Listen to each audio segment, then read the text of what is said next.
We're going to call to order the October 17th meeting of the Paramount City Council. Could we have roll call of council members, please? Councilmember Hanson. Here. Councilmember Hoffmeyer. Here. Councilmember Guillen. Vice Mayor Martinez. Here. Mayor Lemons. Here.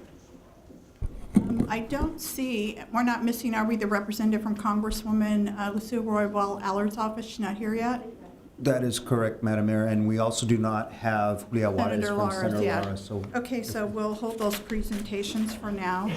We're going to move into public comments. Before we do that, I know it's new for the rules of decorum, so is anybody in the process of filling out a speaker's card that needs to get it turned in?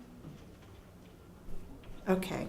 Once we start public comments, you won't be able to turn one in, so I want to give you an opportunity. Okay. Okay. So do we have public comments, Mr. Moreno? yes, Madam Mayor, we do. We have one from Linda Chaparro Martin, and Ms. Chaparro Martin would like to discuss item number 8. So if it's your pleasure, Madam Mayor, we'll call Ms. Chaparro Martin up at item number 8. Okay. Okay, great. When item number 8 comes up. Yeah, thanks, Linda. And the next one is from Ms. Margaret Alarcon Garcia, who wants to discuss code enforcement issues. Ms. Garcia?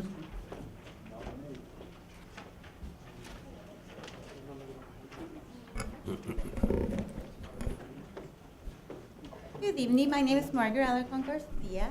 I live in the 1500 block of Whistler Avenue. And good afternoon, Mayor Peggy Lemons and council members. I've been living here in the city of Paramount basically most of my life, and I'm very happy with the improvement of what I've been seeing around the city. And I wish this was more of a positive presentation, but I'm here to talk about parking enforcement concerning Lori Gillen and her illegally parked camper. And the reason I'm bringing it here in front of the council people, it's because I've called code enforcement many times, and the same thing happens. Her camper is illegally parked. It takes up 40 inches out of a 48-inch sidewalk. She does it repeatedly, and I'm tired of it. This is a waste of my time coming here and using the taxpayers' money. Every time I call code enforcement, they do have to send you someone to tell you over and over again Ms. to Garcia. move your camper. Ms. Garcia, you Yes. can continue your comments, but you need to address them to the whole Thank council, you. not an To move individual. her camper. Sorry, I apologize. And I'm getting frustrated because, like I said, I have better things to do than call code enforcement, use the resources that take somebody out there to come and address this issue. She knows about it, and actually, I was running and I hit myself on the bumper because I thought I had cleared it, and here's the bruise I have. So it is a safety issue, and I'm not the only one that has to go around it. And every time I back up, I really have to be careful because I'm afraid I'm going to run someone over. I do not care where it gets parked. I know you're going to move it to your mom's house in Ms. Paramount. Garcia, you have to address it to the Thank council, you. not to an With individual. everybody else, but I just want to know how it is going to be taken care of, Councilman Lori Gillen, because I'm just frustrated. Margaret, thank you for your comments, and I promise you, Thank it will be dealt with by staff. And as I said, you have to address the council as a whole, not an individual Thank council you. member. Thank you. So I just wanted this to be public knowledge. Thank you. Thank you, for Ms. your time. Garcia. Is there someone else? No, ma'am. Okay. Anybody come in from those offices yet? Okay, so we have the consent calendar. Make a motion, we move that calendar. Second. Moved by Hoffmeyer, seconded by Hanson. Can we have a roll call, please? Councilmember Hanson. Yes. Councilmember Hoffmeyer. Yes. Councilmember Guillen. Vice Mayor Martinez. Yes. Mayor Lemons. Yes. Okay, we'll move on to item 6, which is an oral report on the Nexel mass notification system. Yes, Madam Mayor and Council. This this first presentation actually is going to be more of an interactive thing. So you're going to be asked to pull out your smartphones if you got them, because we're going to sign you all up for our new reverse 911 system. So for almost 10 years now, though, we've been using what's called a mass notification, otherwise known as a reverse 911 system, as a means to communicate with our residents and businesses. And its intended uses for emergency notifications, city events, planned traffic delays, things like that. That's what we've used it over the years. Our contract with our our previous vendor expired, so we've now moved on to a new vendor. And again, this is going to be an interactive presentation, so at this time, I'll turn it over to Adriana Lopez, our interim Public Safety Director, to go over the presentation. Adriana? Thank you, John. Good evening, Madam Mayor and council members. Like John mentioned, today I will be introducing you to our new mass notification system, which is Nixle. And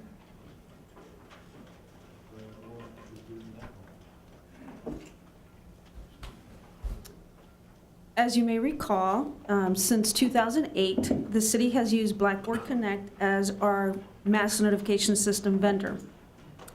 At the time that Blackboard was selected, they were one of the few companies that provided the service. As a result, our original contract was $48,000 annually. Let me go ahead and turn down the lights here. Hopefully you can see that better. In 2014, we were able to negotiate our contract to $20,000 annually.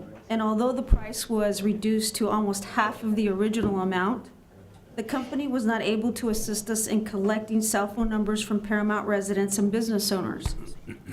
And our database basically consisted of landline phone numbers, which many of you know residents no longer have. In addition, Blackboard was not very helpful in assisting us with our social media outlets. In 2017, Nixle was selected as the new city's vendor, and our annual contract is $11,000. So we saw a big drop in cost. Founded in 2009, Nixle provides a mass notification communications hub built strictly for government to provide secure, reliable, and relevant information to residents in real time. Today, over 72 agencies around the United States rely on Nixle for community engagement and emergency communications. Nixle has partnerships, exclusive partnerships with NLETS, which stands for National Law Enforcement Communication System, and also with Google and the National Center for Missing and Exploited Children. Nixle allows police departments nationwide to send immediate alerts and advisories.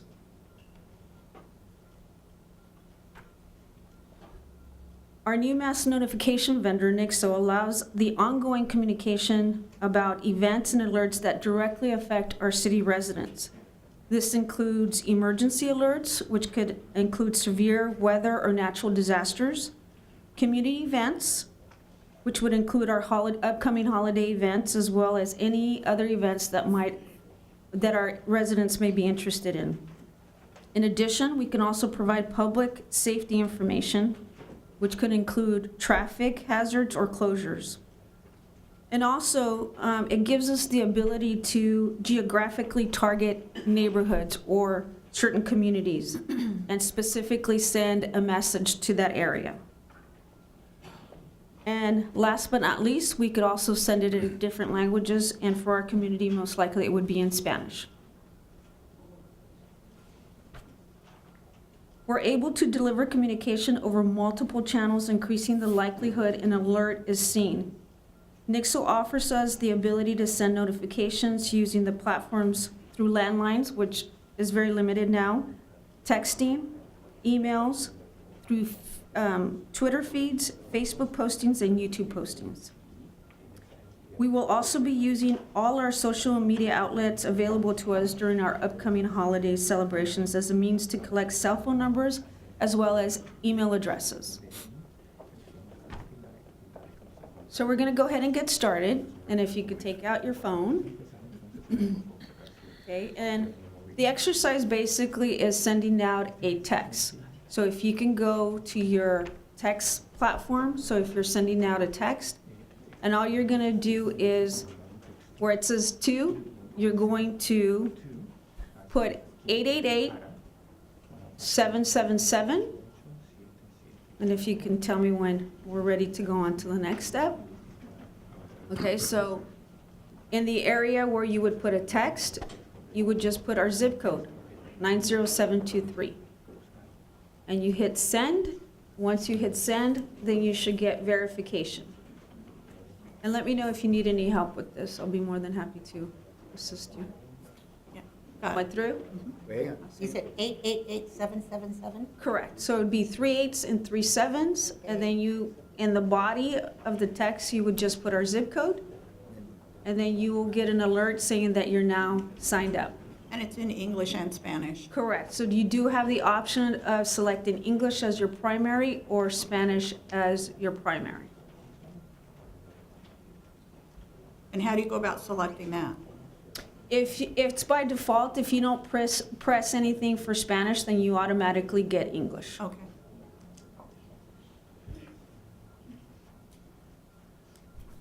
Councilmember Gillen, did you get the reply? Mr. Hanson? He doesn't Yeah, have. I'm doing fine, yeah. Okay. Okay. So I guess we'll go on to the next slide, which would allow people to sign up through our city website through the Nixle widget. Okay, so folks that maybe don't want to have a smartphone or they just don't need one, they can sign up through our city website, and it would be pretty much the same option where you could select your language, and then you could also provide us with your email address, your cell phone number, your landline, and you would then be part of the alert system.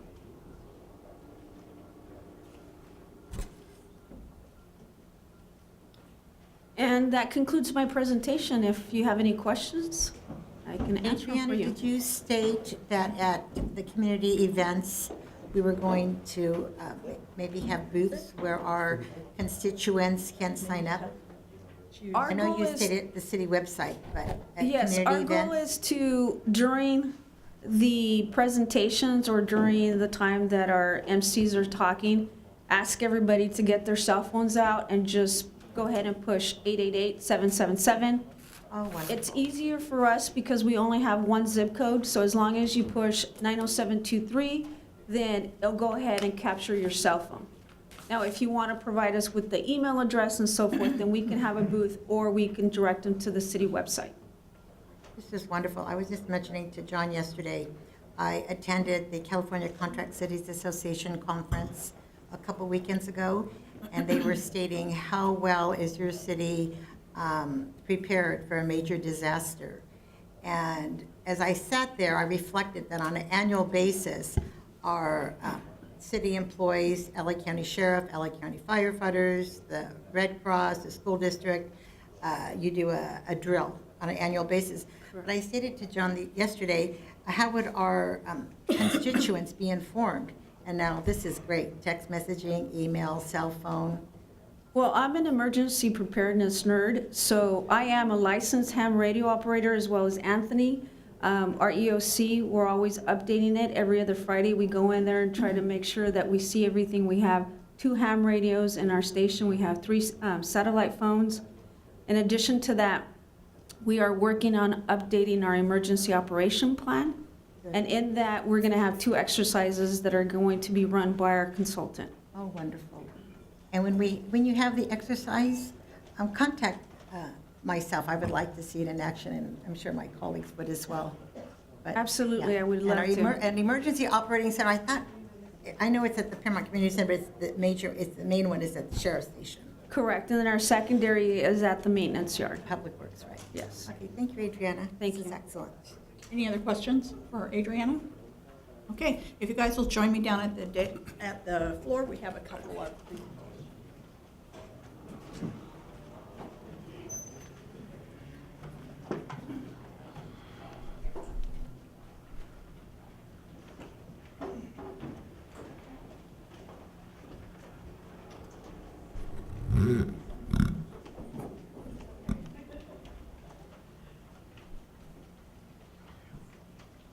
So to start with, we're very honored to have a special guest with us tonight, our Congresswoman, Lucille Roybal Allard, who is going to come up and make a presentation to the council regarding our 60th celebration.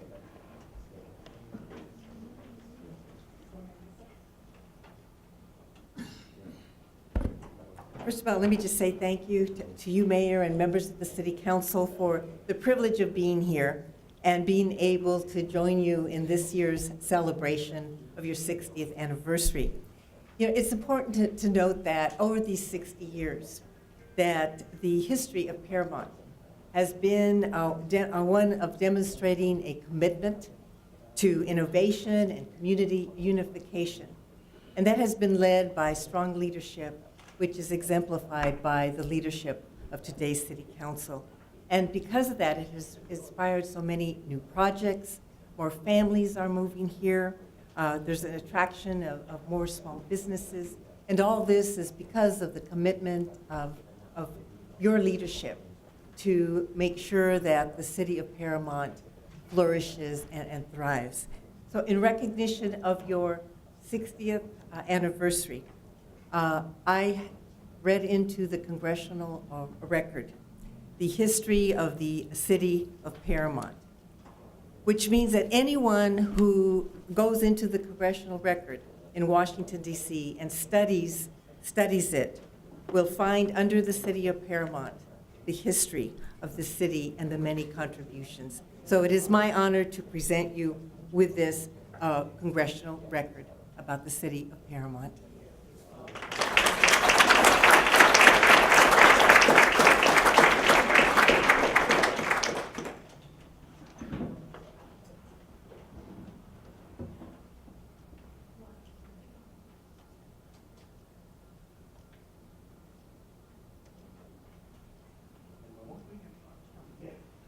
Countdown style, so 3, 2, 1. And one more. Okay, 3, 2,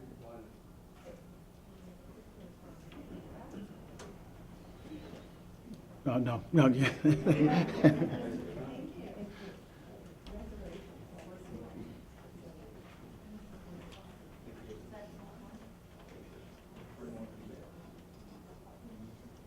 Well, thank you very much, Congresswoman. You know, I remember a time when we were very saddened to have lost Linda Sanchez as our Congresswoman, and then you came along and we found out just how happy we could be. So you've been a wonderful representative for us, and we certainly appreciate this. Thank you so much. Thank you. We think so. Okay,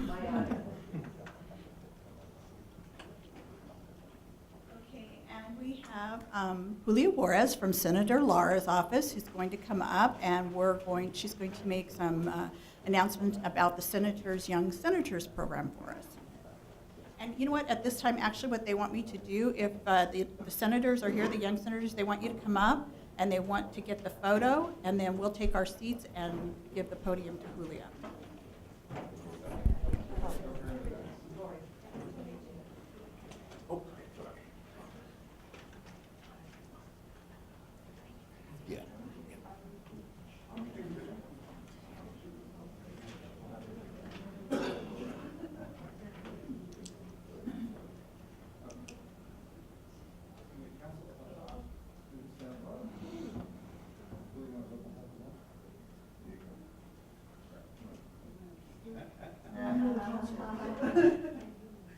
Okay, 3, 2, 1. One more. 3, 2, 1. Pause again. Come on up. You guys want to take a picture over here? Want to come up? Very good from there. Okay. Anybody else? I think we're good.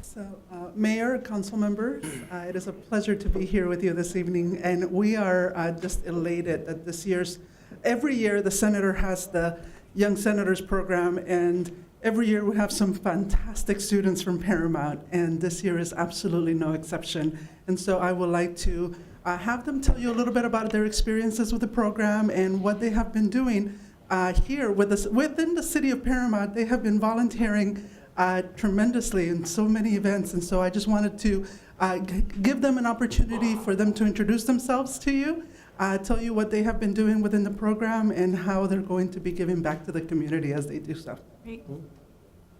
Good afternoon, I'm Kimberly Ayala. My experience within the Young Senators organization is truly transformational for me. We had series of different volunteering events, for example, like planting trees within the Tree People organization. We were part of this trip to Sacramento where they took us to the state capitol and they taught us, we had a little mock-up of passing the Miranda rights bill. And they took us to visit different universities, which opened us to be able to see and pursue higher education and seeing the different opportunities that are out there for us. They definitely exposed us to different environments and making us aware of our community's needs. And within his district, there's different cities that falls under his wings, per se. And we were also part of the Long Beach Pride March. And that truly affected me because being able to give other people a voice and be able to express them as a community, it's just truly inspiring. And being able to see him and how he inspires other people, including myself, it is truly amazing being part of his organization. And I'm forever going to be grateful for this opportunity. Thank you. Thank you. Congratulations.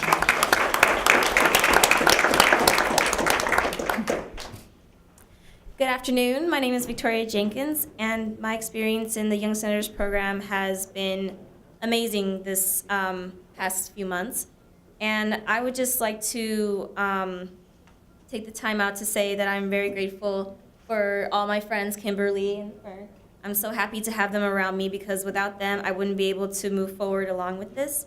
And also, what I would like to say is that in this Young Senators program, I was actually able to go visit the college of my dreams, which is UCLA. And for me, that was really amazing because that's been my dream school for the longest since I've started high school, and I would like to really pursue a career in the educational field.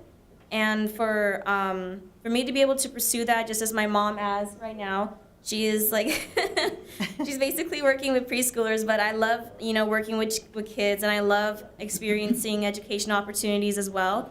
And from Senator Lara, what he does is he inspires me because he is he is a child who has grown up from an immigrant background, and that for me is very inspirational because my mother is also, used to be an immigrant, and basically now I'm able to experience the same educational opportunities and be able to move forward in this life and make myself better and make the community better as a whole with all this volunteering opportunities, especially with the Gay Pride Parade, as Kimberly had mentioned before. I really do appreciate that I was able to make a difference and have a voice and make sure that people are able to say, hey, this actually matters and this is very important. So thank you all very much. Thank you. Congratulations. Hello, my name is Fernanda Corona, and like them, I am part of the Young Senators. During my participation in the Young Senators, my views regarding different topics have evolved. By getting the opportunity to visit different campuses and also to visit Sacramento, I have become more exposed to different career paths that I can follow. And being a first-generation student, these different opportunities were not previously available to me. I also got the opportunity to empathize with different community members and empathize with their struggles and also communicate with them better by listening and giving them a voice and giving them different outlets to which they can communicate with the senator. I have also helped organize different events, and by doing so I have become more aware of how I can impact my own community and how my own actions can directly influence the lives of others. And I also got to participate in a walk in Los Angeles where we were holding DACA posters.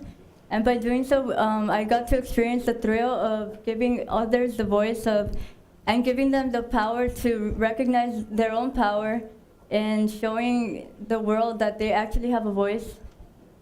And I just want to thank Senator Lara for giving me this opportunity because I have grown as an individual and also as a young senator, so thank you. Congratulations.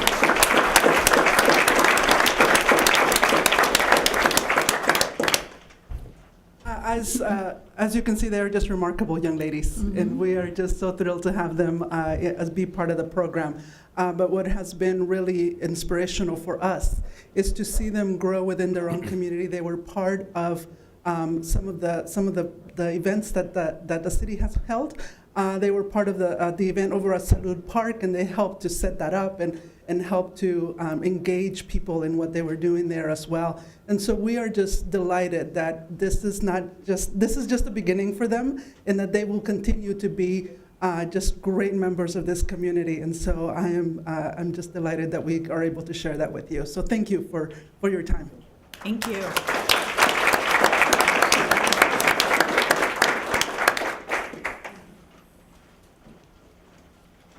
Okay, we're going to move on to item number 7, the Stormwater Management Oral Report. Yes, Madam Mayor and Council. This next item involves a guest presenter, Mr. John Hunter, who will discuss our role in stormwater management activities. Mr. Hunter has been our consultant with us for about 3 years now. I thought it would be a good idea to have him come explain to you our role when it comes, like I said, to these types of activities. But before we turn it over to Mr. Hunter, Christopher Cash will go over a brief introduction. Chris? Thank you, John. Madam Mayor, members of the council. This evening, we're bringing to you an overview of our stormwater management efforts in the city. Over the course of my over 20 years now in the city, the level of complexity and the mandates that have been implemented for the city have greatly evolved. When I first started with the city, stormwater management was mostly a county-based function. And the mandates for the city were minimal, and the impact to the community was mostly invisible. Today, we have a watershed-based system that has made cities as the lead agencies on stormwater management. We've also had to make numerous modifications to our development regulations through the implementation of low-impact development ordinances and the adoption of green street ordinances. Costs have also increased greatly over the last few years. And it continues to be a significant issue. However, there's also been some very tangible improvements in stormwater quality which have occurred as a result of some of the changes made over the years. The balance, as always, lies for us in meeting our obligations, controlling costs, and working with our regulators, the State Water Quality Control Board, our partners at the county, and also the surrounding cities who all play a big role to manage this function. So with that, I'd like to turn it over to our stormwater management consultant, John Hunter, with John L. Hunter & Associates. John's firm assists our staff with much of the regulatory reporting that we are required to do, as well as assists us with a lot of the more technical-based requirements that we have to do in terms of meeting our stormwater obligations. And finally, John's firm also does much of the required industrial and commercial inspections for the city that we're also required to do. John is also a very well-respected stormwater expert who's helped guide most of the surrounding cities in their stormwater management efforts and has assisted us in meeting the mandates that we're required to meet through the various legal and planning documents that do govern and regulate stormwater for the city. So with that, I'll turn it over to John, who will provide you an overview, and we'll be happy to answer any questions at the end. Thank you, Chris. Yes, my name is John Hunter, members of the City Council. It's a pleasure to be here. I'm going to try to make this brief. I once talked for 3 hours straight on stormwater. I will spare you that today. I did bring some materials to show you, but that will be brief. Up on the screen, you see the mouth of the Los Angeles River, and if you go upstream, you can see under that light blue arrow, that's where the city of Paramount is. So you can see the how everything that all the rainwater and storm water runoff that leaves Paramount will go into either the LA River or, as I'll get to later, the Los Cerritos Channel. Real quickly, NPDES. This program is full of acronyms. NPDES, it is a National Pollutant Discharge Elimination System. This is the word that the federal government came up with. It actually reads better backwards. It's a system for eliminating the discharge of pollutants on a national level. It is a federally mandated program under the Clean Water Act. Its purpose is to protect the surface waters, the rivers, and the oceans. A lot of people don't know this, but if you discharge any water into the waters of the United States, and the Los Angeles River is one of those, you have to have a permit to do that. Here locally, it is administered by the Regional Water Quality Control Board. This board is a state agency, and it regulates the water in Los Angeles and Ventura counties. Sometimes we've referred to this as the MS4 permit. The first 2 permits that came out were NPDES permits. The next 2 were MS4 permits. For day-to-day use, you can use those interchangeably. What in the world, I'm always asked, does MS4 stand for? It's Municipal Separate Storm Sewer System, 1 M and 4 S's.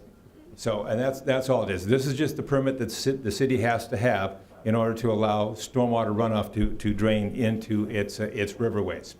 The timeline in the development of this, we had the Porter Cologne Water Quality Act, sometimes called the California Clean Water Act in 1969.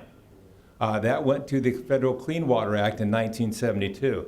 And what very few people realize is that California, as it usually does, leads the way.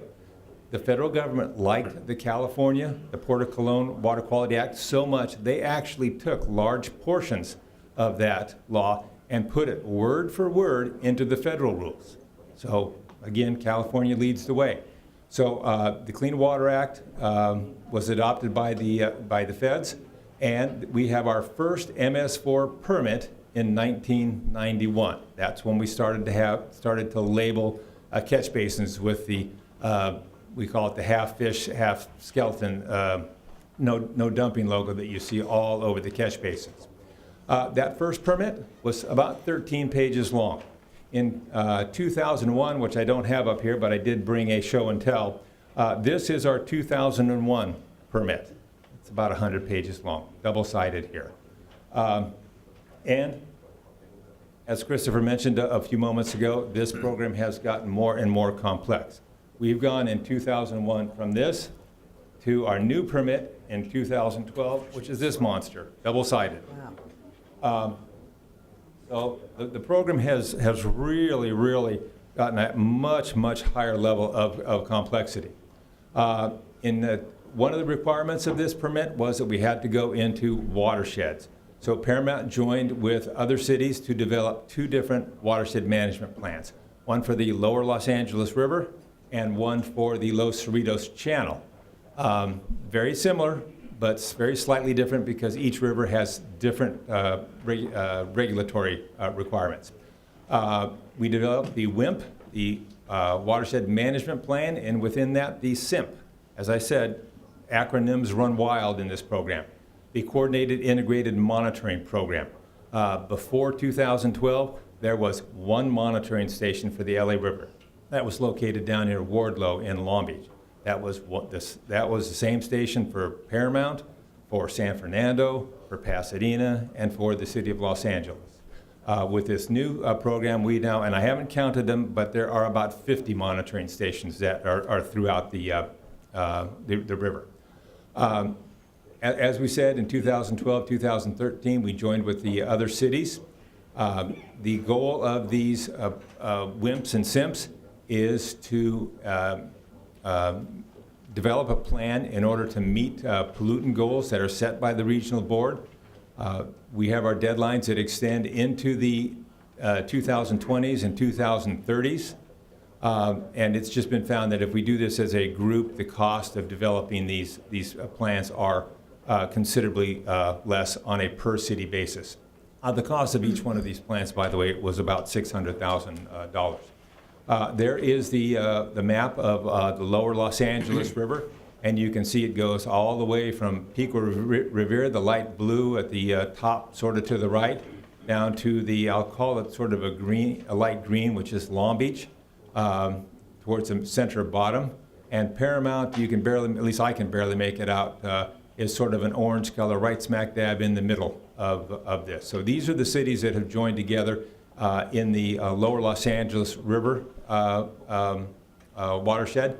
We're testing runoff for bacteria, for heavy metals, for nitrates, for DDT, for PCBs, and about 100 other potential pollutants. In the interest of time, I did not show a similar map for the Los Cerritos Channel, but it's very similar. And by the way, each one of those colored dots along the center of the highlighted area that's a brand-new monitoring station.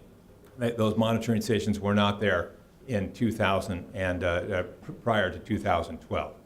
Now here is the Los Cerritos Channel, just to give you a little bit of a perspective. And if you look where the star is in Paramount, you can see that the purple portion of the city, that's draining, the eastern portion is draining to the Los Cerritos Channel. The western in green is draining to the Los Angeles River, and that's why you're in two different watersheds.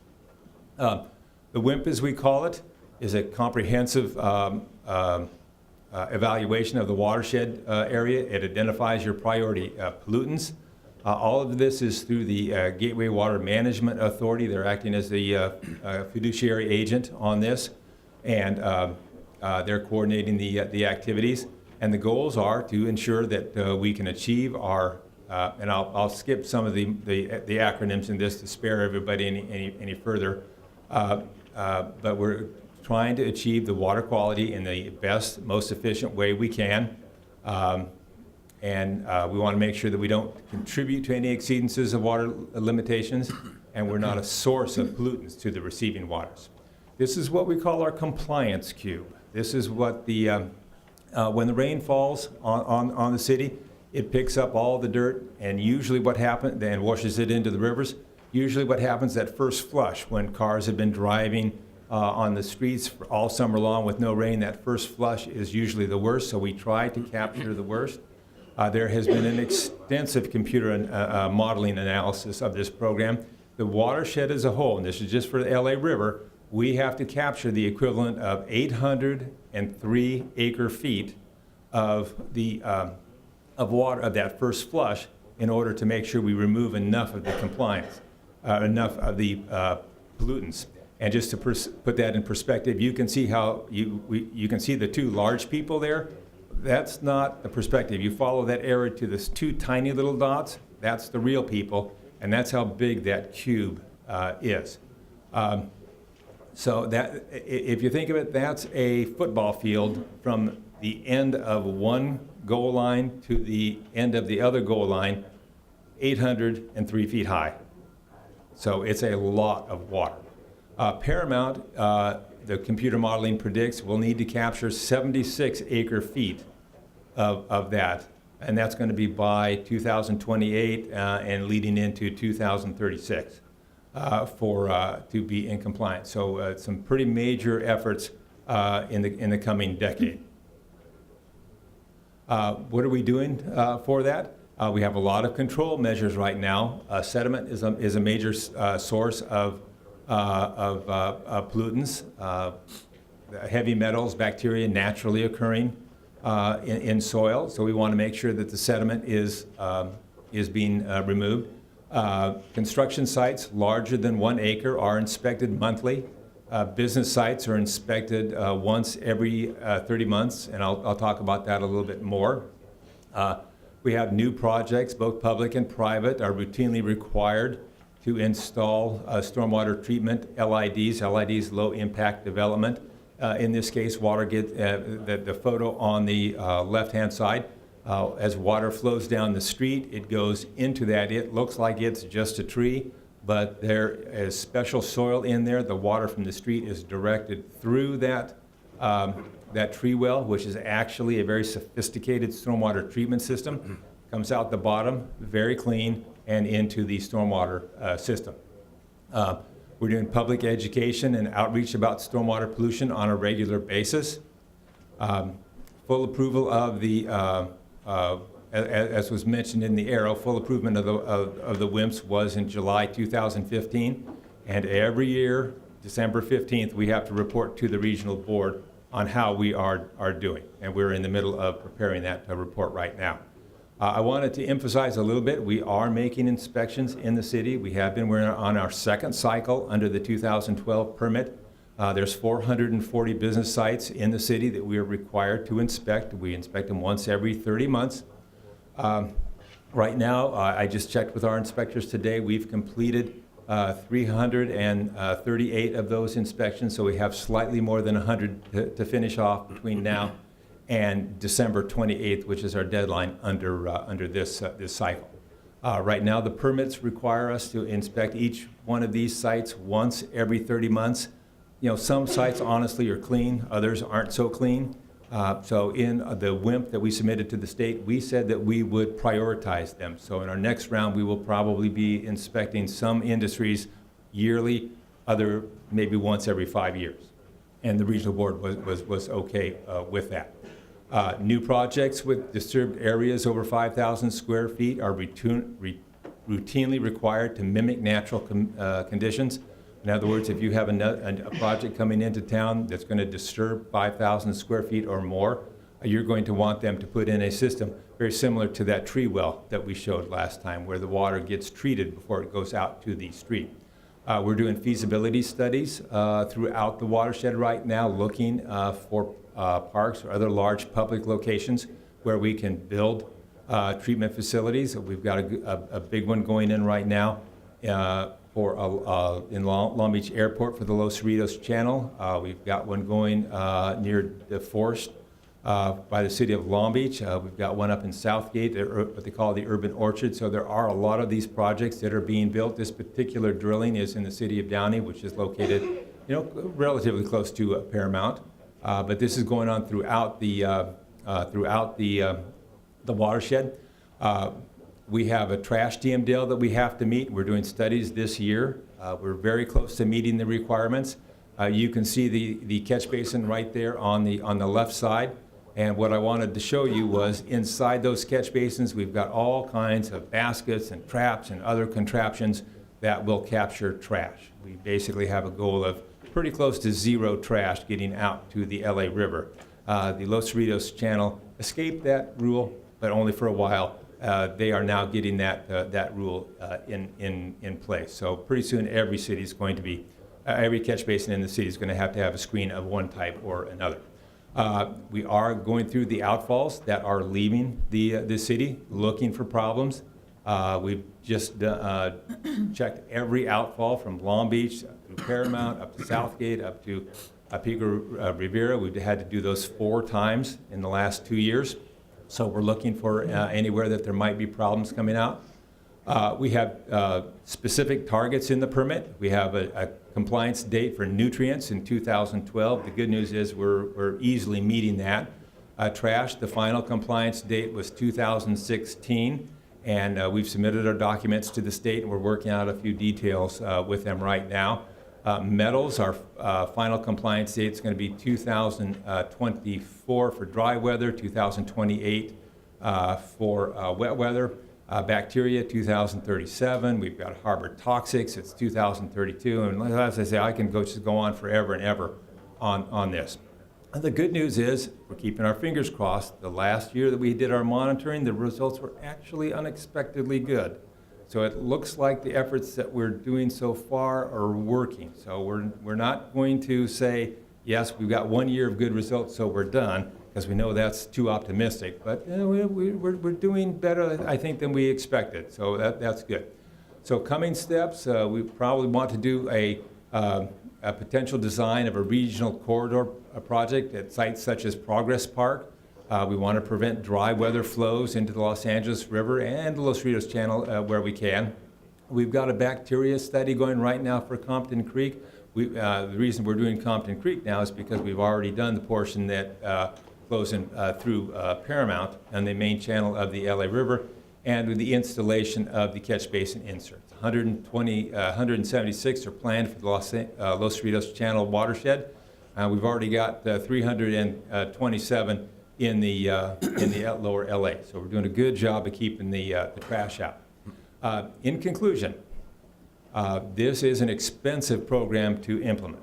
There's no doubt about that. The costs are enormous. But the goal is a good one. It's to ultimately have clean water and clean rivers. The cities are all working cooperatively to achieve this. City of Downey has the same requirements as the city of Paramount, as does the city of Linwood and the city of Long Beach. So we're all working together towards a common goal. And this is going to be a long-term project. We've got to get some major projects completed by 2028, and probably will continue until the late 2030s. So with that, I will conclude, and I'll be available for any questions that you might have. Thank you, Mr. Hunter. Do there questions? I have a question. So you work in compliance with all the EPA, Environmental Pollution Agency, and all their standards that they have. I would imagine you have to fall under that umbrella, correct? It's a little bit simpler for us because we are implementing the MS4 permit, and the state board has taken all that information and compiled it into my 600-page document. So we are following the MS4 permit. But I would to answer imagine your- the goal is the same, Oh, correct? yes, To have yes, the clean water. absolutely. So when I sit here and I put in the EPA, and I just put in one of our metal forging companies who has not been in compliance for over 12 quarters, how would you suggest, like, what could we do to get a big forging company, largest forging company in the Western Hemisphere, to be in compliance? Because under the EPA, the Resource Conservation and Recovery Act, they haven't been in compliance in over 12 quarters, and I just pulled that up right now. So how would you encourage a facility in our city to come up to one- par? Yeah, I understand the problem with that. We've got a narrower scope as far as this program goes. It's just the water that is leaving, the runoff from that site. And I'm not sure what site you were talking about, but I'm sure they have a state industrial permit in addition to our requirements. So as far as RECWA goes, I would say you would probably have to work with the health department on that, or the CUPA, to have them, to bring them under compliance under that aspect. I'll be honest with you, we have tried to extend the MS4 requirements over the years to various entities. And, you know, the developers and these large, the Fortune 500 companies, they're sharp. And they will come back and they'll say, where in the MS4 permit does it give you the authority to do this? And we kind of have to, you know, put our tail between our legs and say, well, we were trying to do the right thing. So we are restricted by, at least from my purview, we're restricted by what the MS4 permit allows us to do. So on your MS4 permit, when somebody isn't in compliance, how do you get them in compliance? We have two methods. Well, we always try verbal. Hey, you're doing this wrong, fix it. And I have to be honest with you, you know, most of the people that we deal with in the industries, you know, they live in this area too. And I would say probably 95, 98% of the time, it gets fixed with, hey, I'm coming back in 2 weeks, fix this. And it usually is. The 2, 3, 4% that isn't, we escalate that to a written notice of violation. And if that doesn't work, then we can refer them to the state. I have twice in my career, never in Paramount. I didn't mention it in the interest of time in the previous presentation. I have invoked the Clean Water Act. That does allow cities to go after people under the provisions of the Clean Water Act. That is not a task for the faint of heart. That is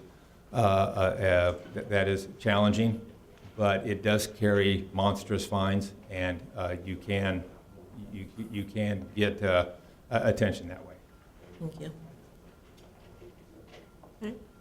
So, piggybacking on Councilmember Guillen's question, you don't have any authority to fine them at all? Because you were saying it's verbal, and then you talk to them, and so do you have any authority to push anything when it actually comes down to it and they're in violation? Our regulations right now under the city code is basically, it is a misdemeanor. And whatever fines that they have, it goes under the misdemeanor type infraction, misdemeanor. So it's relatively, to a Fortune 500 company, that is relatively small. But once you do that, then you can do progressive enforcement, and you can take it all the way up to $10,000, $30,000 a day in fines.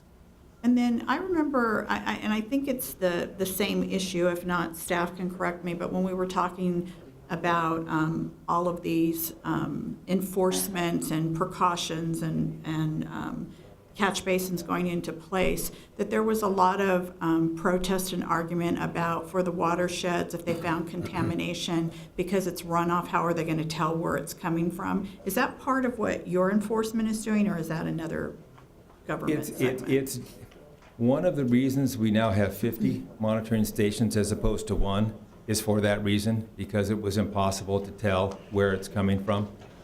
It is still extremely difficult.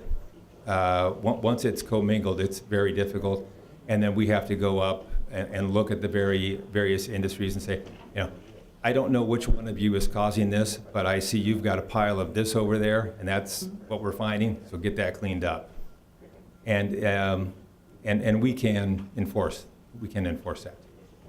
Yeah, and I would assume that that's going to be the key, is the multiple locations, because I think the big issue at the time was over in the city of Southgate, because they were part of like 2 watersheds or something, and they were saying water could come from literally 2 or 3 cities over and affect their watershed count numbers. Oh, absolutely.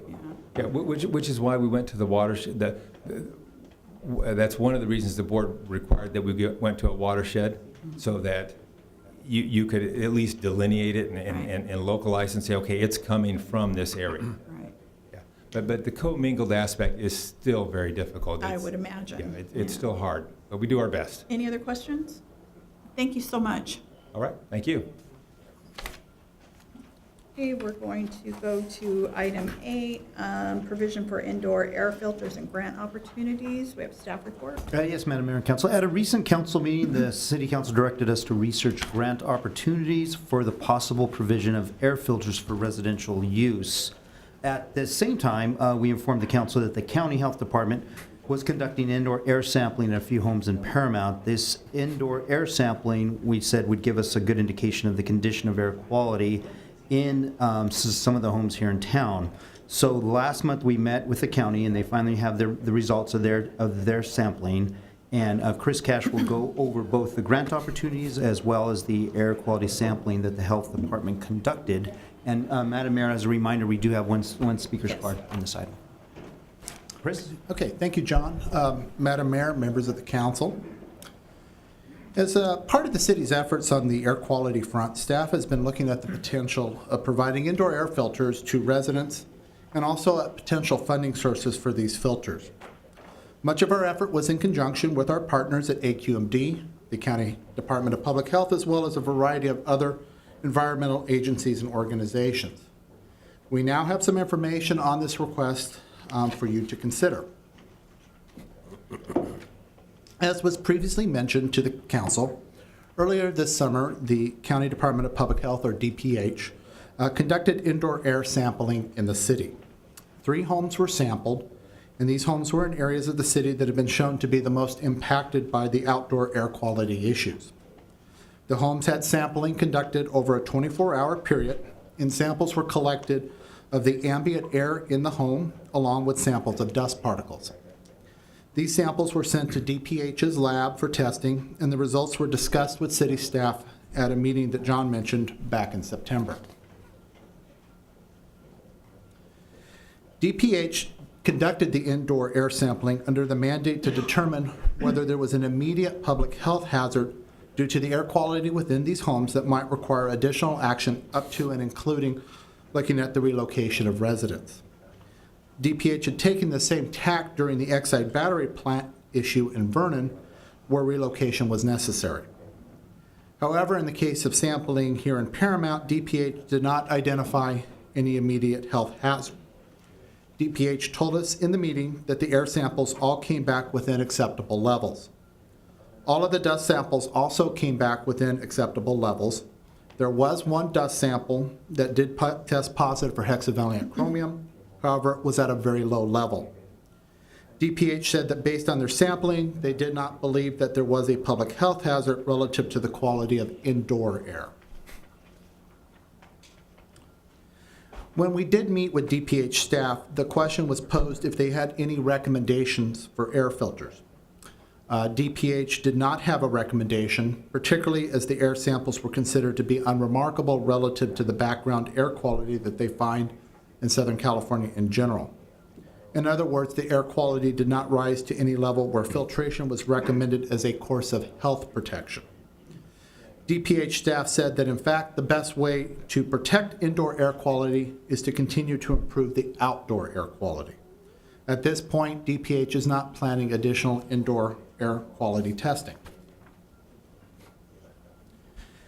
As direction had been given to explore air filter options, staff did continue to look at options in this area.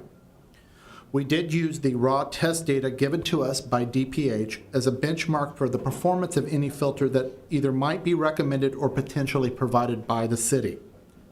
Air filters have differing effectiveness depending on the contaminants that are being filtered, and certain types of filters are appropriate for certain contaminants.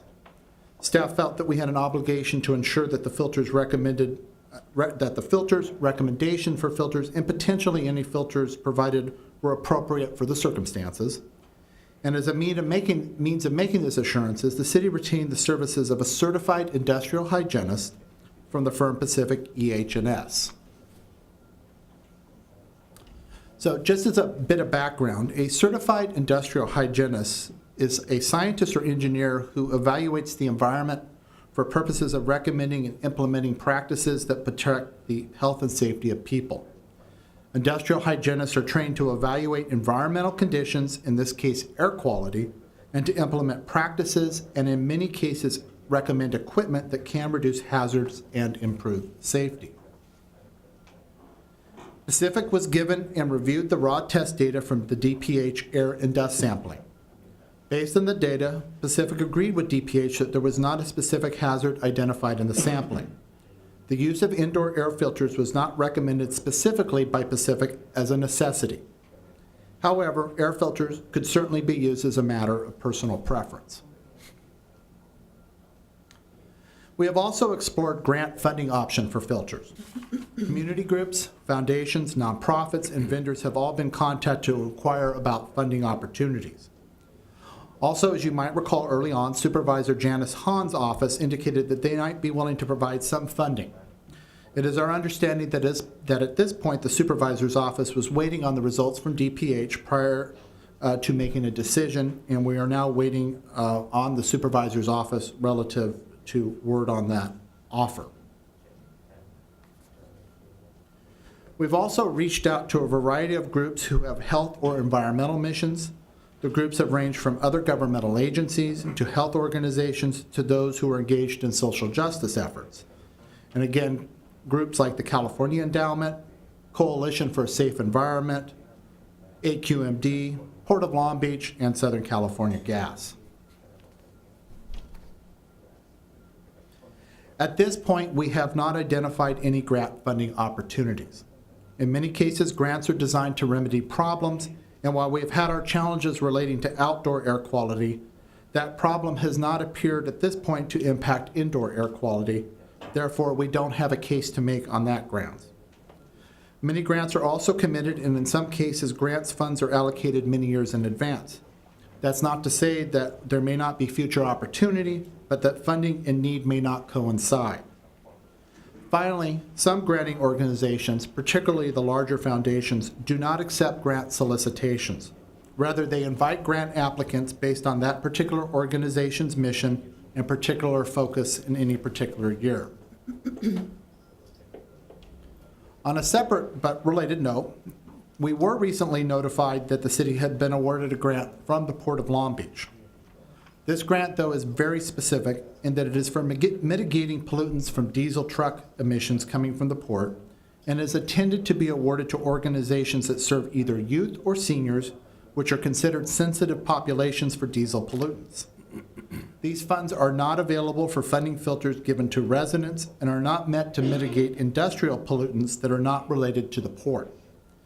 In the case of the grant we were awarded, we will be able to install a secondary filtration unit on the HVAC system at Spenny Park Learning Center that will filter diesel pollutants as the grant intended. So with that, we are asking the council this evening for direction moving forward on providing air filters and on continuing grant funding research. And that concludes my presentation. Be happy to answer any questions. Thank you, Chris. At this time, Linda, would you, Ms. Chaparro? No questions now. Okay, council discussion or direction for staff? Please. On the air testing of the homes, it was 3 homes in a 24-hour period. Yes. To me, that's very limited when there's residents who live in these houses on a daily basis. So on the one fact of the matter is there was 3 houses tested in a 24-hour period, and there was some traces of hexavalent chromium. And it was the state health department that did the testing. County. Mandy Baines? It was the county health department. Okay, was it with Mandy Baines, correct?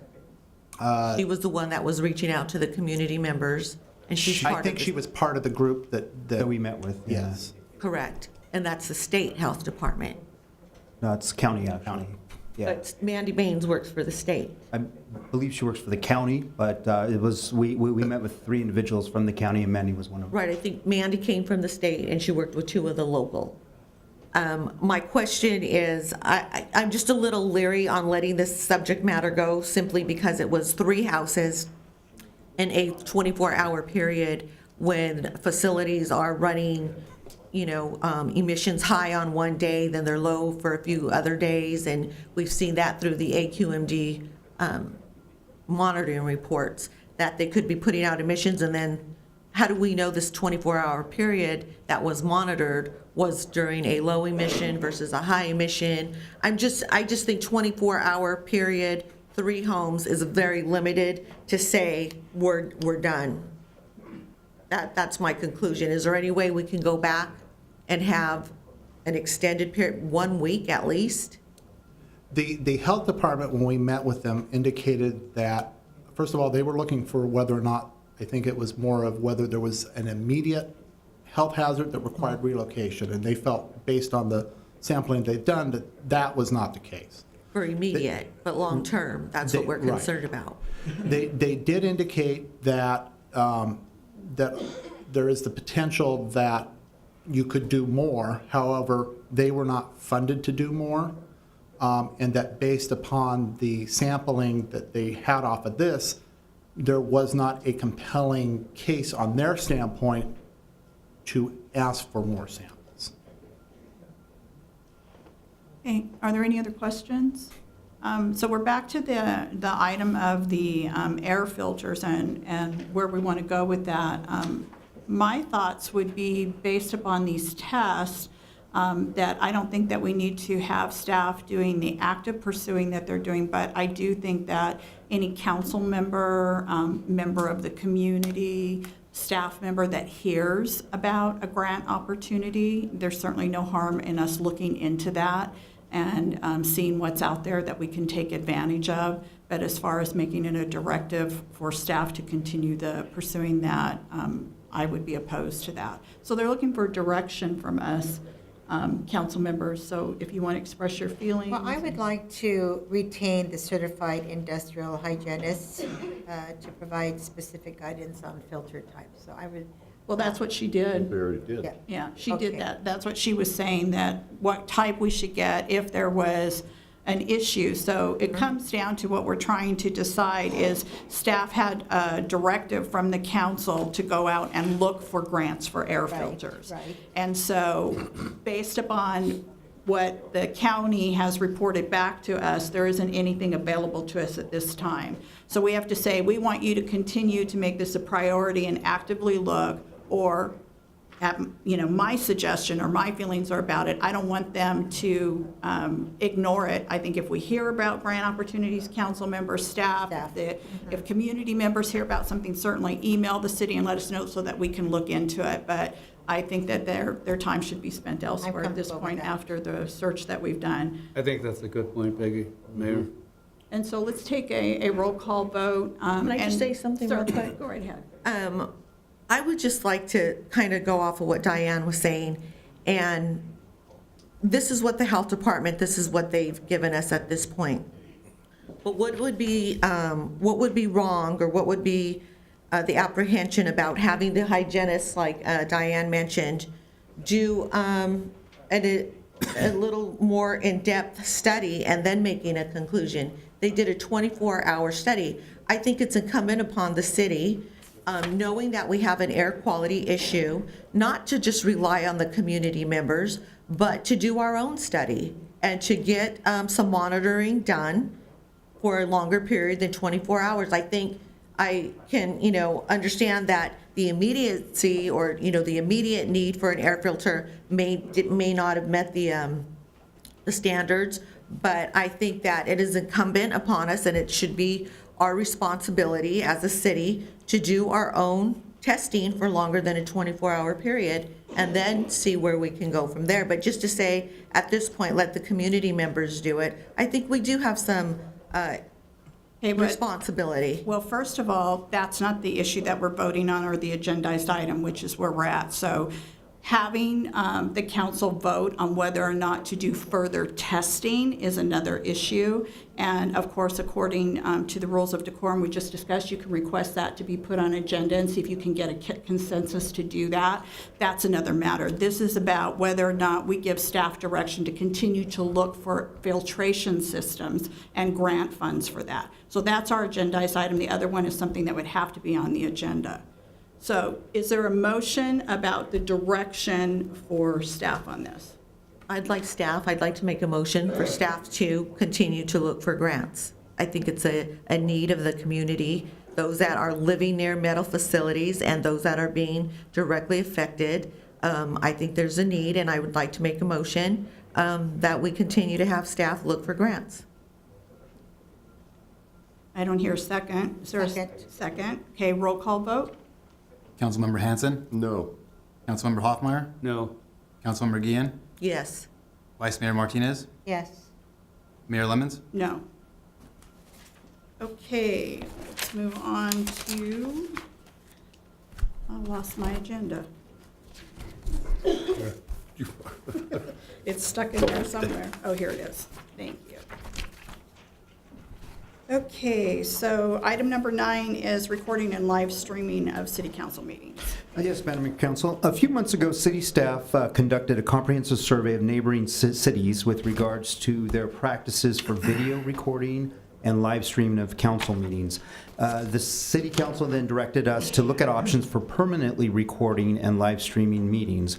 While in the meantime, we are temporarily recording meetings, as you see in the back there, this is then broadcast or replayed back on our YouTube channel. We've been doing this for a few months now, and we now have the permanent recording / live streaming options available for the City Council's review tonight. Additionally, when looking at the study, we also took some time to review the physical layout of the council chambers, and we have some improvements that we'd like to recommend to enhance the viewer's perspective. So this presentation tonight will be a tag team presentation between Kevin, who will handle the video and live stream portion, and then Chris Cash, who will handle the proposed improvements to the council chambers. And if the council desires, we can pause in between the two presentations to take questions or comments, or we can jump into the next presentation right away and then take questions and comments at the end. So it's at your pleasure. With that, I'll turn it over to Kevin to handle the first part of the item. Kevin? Thank you, John. Good evening, Madam Mayor and members of the City Council. Before you tonight is an overview of how the city can go about implementing a system to video record, live stream, and archive City Council meetings. As you may recall, as John mentioned earlier this year, the City Council directed staff to research how such a system could work and be installed in the City Council chambers. As a result, staff conducted a survey of 19 area cities to determine if each of them had a system in place. While the information we received was somewhat of a mixed bag, we found that the vast majority of cities video record, live streamed, and archived their City Council meetings.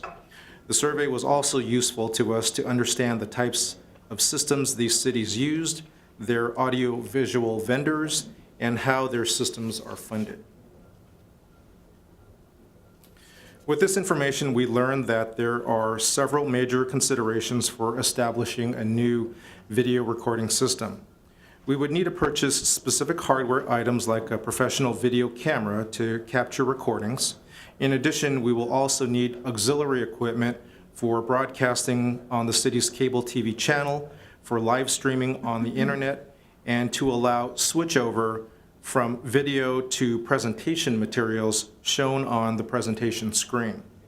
Obviously, there's no limit to the type of advanced hardware that's available for a project like this, and also no limit to how much could be spent. In order to live stream City Council meetings, we would also need to select from various software systems that are available. Similar to hardware, software systems have their own strengths and drawbacks, including user functions and costs. We also need to keep in mind the complexity of our new system and how it will be operated. As much as possible, we wanted to come up with a system that minimized the number of people required to operate it, whether by city staff or contract operator. And again, the amount of expenditure for this project is, of course, a foremost consideration. Also, we met with our cable TV provider, Spectrum Cable, to understand how to go about live broadcasting and replaying city council meetings. We learned that Spectrum is now requiring that cities be entirely responsible for all video on their cable TV channels. Spectrum will also be providing cities with their own dedicated channels. Previously, Spectrum was involved with broadcasting and scheduling and playing recorded items for cities. On one hand, while Spectrum's new policy creates additional responsibility for the city, on the other, it gives us the ability to put up as much video content as we like, as well as determine the timing for playing those videos. Also, in order to live broadcast meetings on cable TV, the city will have to install a fiber optic cable to connect City Hall with Spectrum. This will be a major undertaking and will come at a substantial cost, but in the long run will make for an easier management of our cable channel. The primary goals of this project are twofold: to help keep the public informed of decisions made by the City Council at City Council meetings through multiple means, again through the internet, cable TV, and on the city's website, and also to deliver information effectively and in a manner that is financially prudent. So our recommendations are to implement a system that includes installation of a single rear camera to capture video recording, use of YouTube for live streaming city council meetings. There are several different options for live streaming, but YouTube is free and can also be used to archive city council meeting videos on our city YouTube channel. Live broadcast and replay of pre-recorded city council meetings on the city's dedicated Spectrum cable TV channel, and build a system that will only require city staff to operate the new video recording equipment. The city will also use its website to provide access to city council videos archived on YouTube.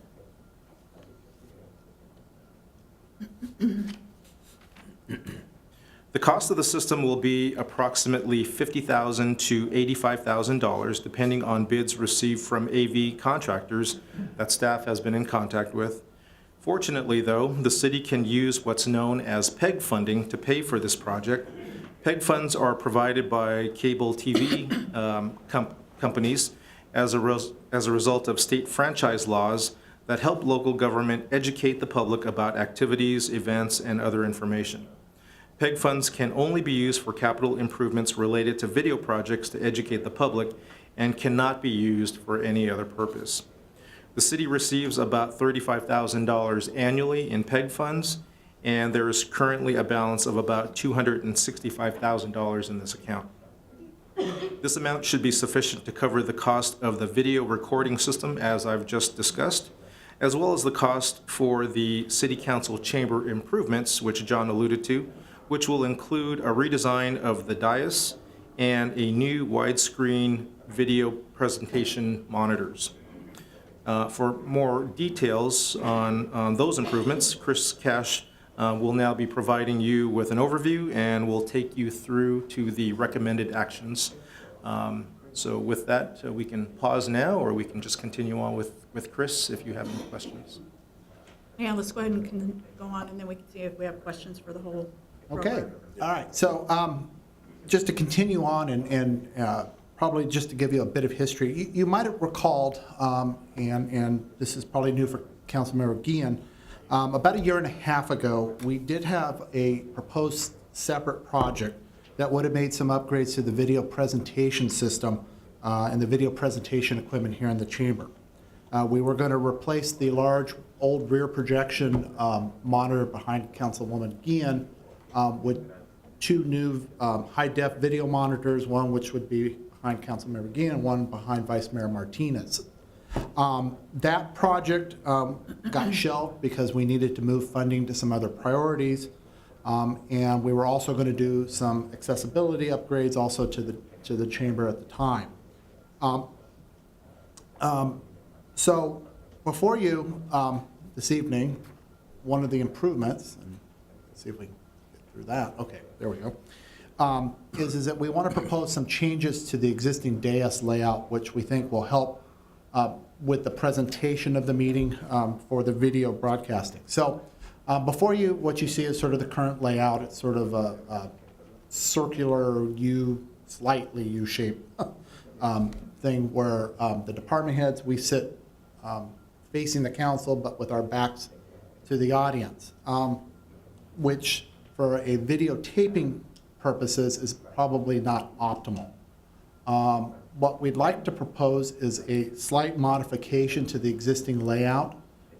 Where we're sitting now, these areas would go away, and we would make some modifications to basically extend the areas where Kevin is and over here, extend those out, and we'll move staff into those areas, creating more of a U shape, which would make it not only more open to the audience, but also more open in terms of the presentation for the television or video viewer. With that, we are also proposing to put back in some of the upgrades to the video presentation system that we had contemplated about 1.5 years ago, which would include, again, 2 new 90-inch video monitors, high def, as well as some modifications to the existing monitors that you use to basically upgrade those to incorporate the type of monitors that are needed for high-def presentations.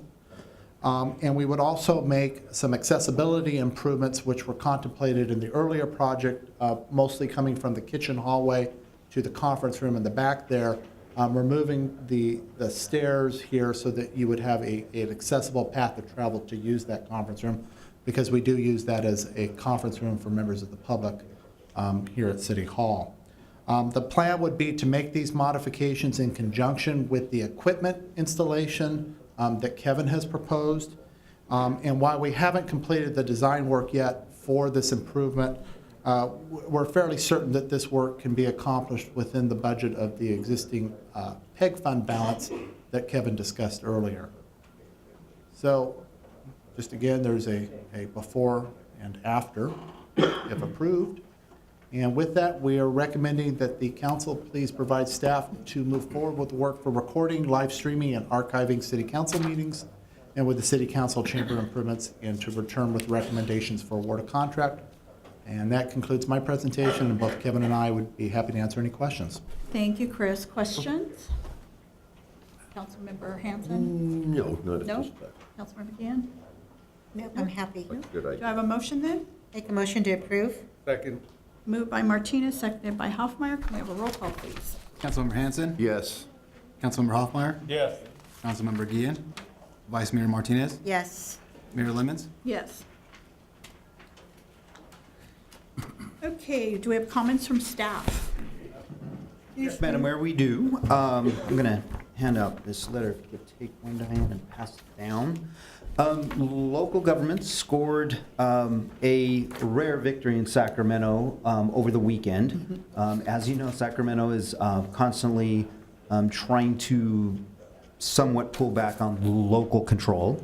However, and one such example is Senate Bill 649. So what you have before you is a letter from the governor who vetoed this bill.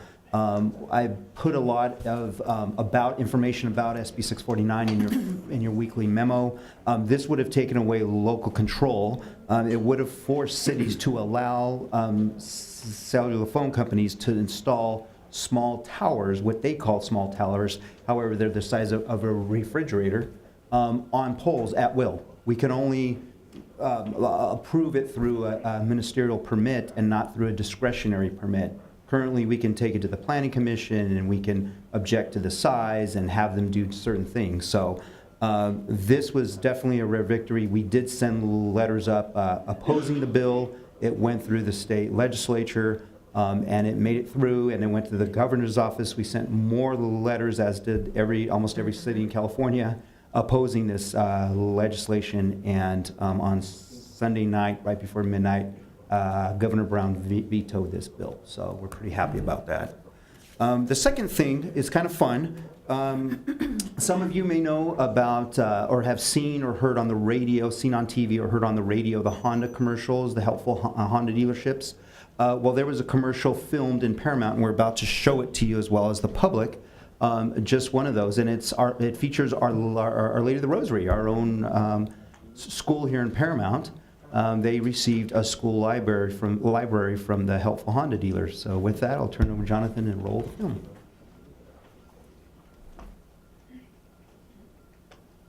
Well, we've always had a library, but it was outdated. We don't have the funds to renovate it, so we decided to reach out to Honda. Today we helped an elementary school. Hey, check out your new library! And we can help you too with a great deal on an award-winning Honda. Right now you can lease a 2017 Civic LX for just $169 a month plus tax. And the Civic is the best-selling car in California. It's a good feeling that there's help out there. Very That's cute. so cute. That is so. Yeah.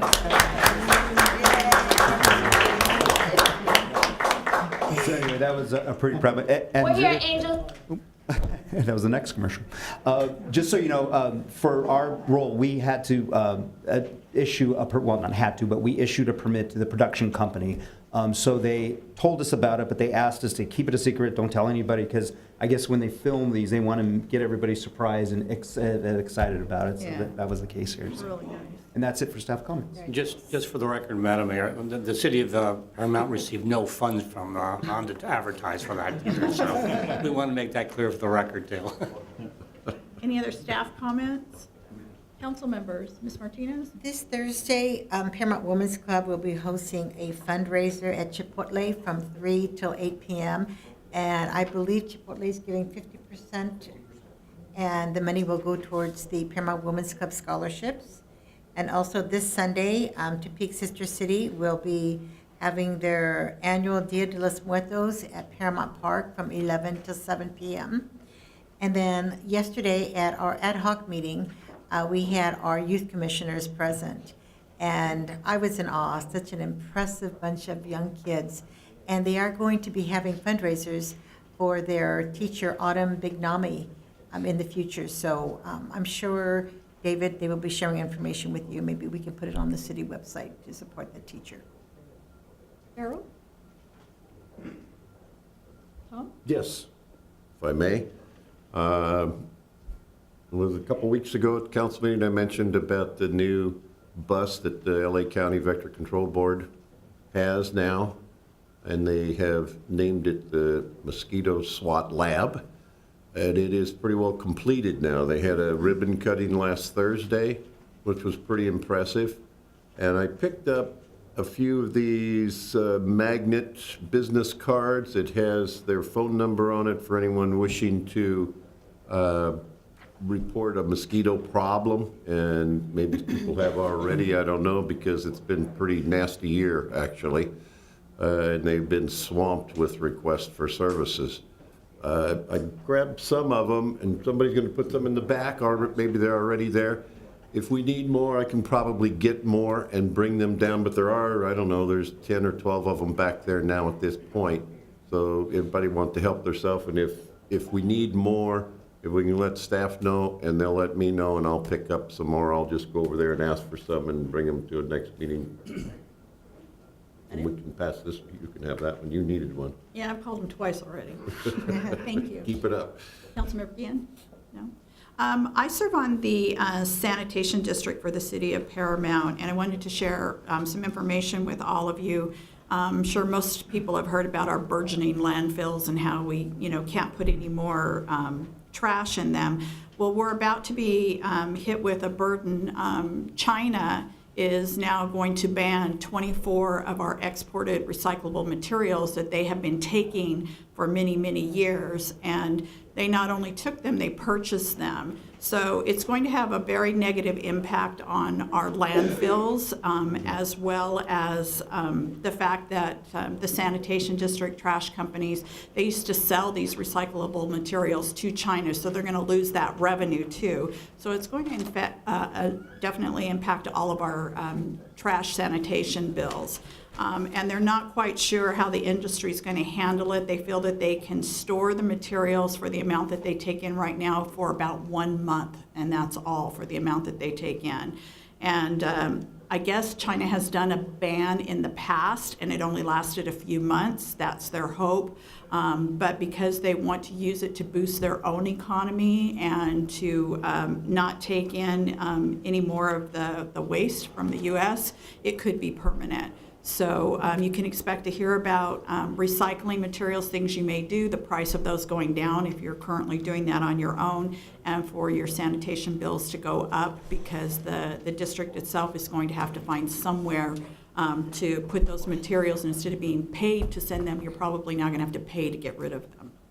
So just want to make you aware of that. And with that, we stand adjourned. If I may, I forgot to mention one other thing. They are taking reservations now on the SWAT lab, that where they bring it out to schools and cities and so on and so forth, so that it's filling up fast from what I was told last Thursday. Reservations already are. Thank you, No, Jill. we need that. With that, we stand adjourned. Thank you.